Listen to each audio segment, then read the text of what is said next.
Hey, it's so good to see you today.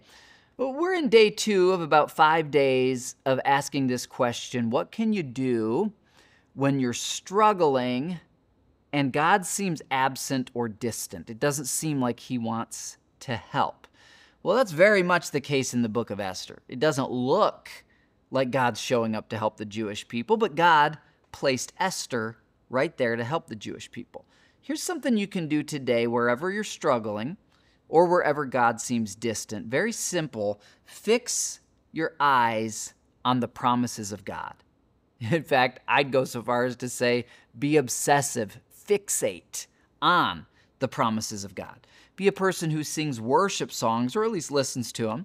Be a person who reads scripture, and be a person who, when you're in a situation and you don't know a promise of God, you search the scriptures. That's why we give away the Life Application Study Bibles, so that you can find the promises of God for you.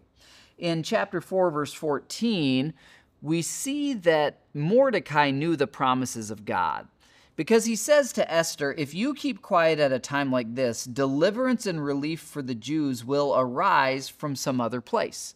In other words, Mordecai had been taught, probably by his parents or grandparents who used to live in Jerusalem, he had been taught that God had promised Abraham to preserve the Jewish nation all throughout history.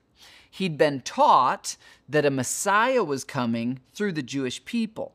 He'd been taught that God promised King David that the Messiah would not only be Jewish, but come from the household of David. And so Mordecai, he so believed in those promises that even though the national law was to kill all the Jewish people, he believed God is somehow going to deliver. God's at least going to deliver enough Jewish people to keep living to someday bring the Messiah, but hopefully he'll deliver us all. So what can you do when you're struggling or God seems distant? Fix your mind on a promise of God for your situation. I'll see you tomorrow.